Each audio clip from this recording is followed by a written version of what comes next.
From an IT professional to an entrepreneur. पिछले 3 सालों की अथक मेहनत और ढेरों अप्स एंड डाउन्स के साथ मैंने एक ब्रांड क्रिएट किया। अल्हम्दुलिल्लाह, वो भी ऐसी फील्ड में जिसमें लोगों ने कहा था कि ये बिजनेस एटलीस्ट भिवंडी में तो नहीं चल सकेगा। हेलो, अस्सलाम वालेकुम। मैं Afreen Zahid, founder of A to Z sea foods. As I am an IT post graduate, तो करियर की शुरुआत भी IT प्रोफेशनल के तौर पर ही हुई। शुरुआत में लेक्चररशिप की, बट वो मेरा इंटरेस्ट नहीं था। एक लगी बंधी रूटीन मेरा इंटरेस्ट कभी नहीं रही। मुझे शुरू से ही चैलेंजिंग वर्क अट्रैक्ट करते थे जो आम रूटीन से हटकर होते थे। While lectureship I was blessed with my son. फिर पेरेंटिंग प्रायोरिटी बन गई। बिजी होने के बावजूद कुछ अलग करने की चाह मुझे पिंच करती रही। जिंदगी कभी सदियों, सालों, महीनों, दिनों में नहीं बदलती, बल्कि उसी लम्हे में बदलती है जिसमें हम उसे बदलने का प्लान करते हैं। कुछ ऐसा ही मेरे साथ भी हुआ। As I am a big sea food lover, prawns खाने का मन था, बट कुछ रीजंस की वजह से मार्केट में सी फूड्स अवेलेबल नहीं थे।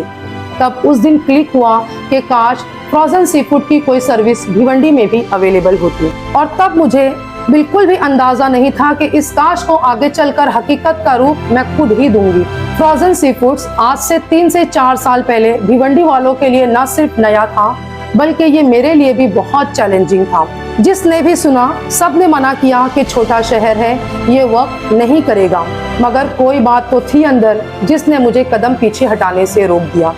जब आप खुद ही खुद को हौसला देते हैं ना, तो फिर उड़ान की बुलंदी अनलिमिटेड हो जाती है। ढेरों निगेटिव कमेंट के साथ सिर्फ 1000 रुपीज से घर से शुरुआत की, जहां एक पूरी फौज खड़ी थी हौसला तोड़ने के लिए कि झींगा मछली बेचेगी।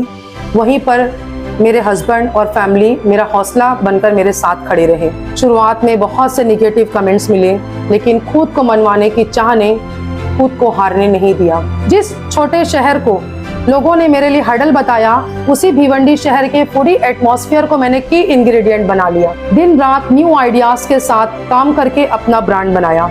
A to Z sea foods आज मेरी आइडेंटिटी है। जिस काम को लोगों ने मेरे लिए नामुमकिन बताया, खास तौर पर हिजाबी मदर विद यंगर किड्स, कि उसके लिए तो इम्पॉसिबल है, उसी ने ना सिर्फ अपने ब्रांड को शहर के तकरीबन हर छोटे बड़े food outlet like dhaba, restaurant से कनेक्ट किया, बल्कि अल्हम्दुलिल्लाह अब हम ना सिर्फ भिवंडी में बल्कि भिवंडी के बाहर भी सर्विसेज दे रहे हैं। Still we have many new projects in hand. तो ये थी मेरी जर्नी। एक आम मुस्लिम बापर्दा औरत भी अनलिमिटेड कामयाबी की ऊंचाइयां छू सकती है। बस आप में कामयाब होने का जुनून होना चाहिए। परिंदा जब उड़ने की ठान ले तो हवा को रास्ता देना ही पड़ता है। Thank you.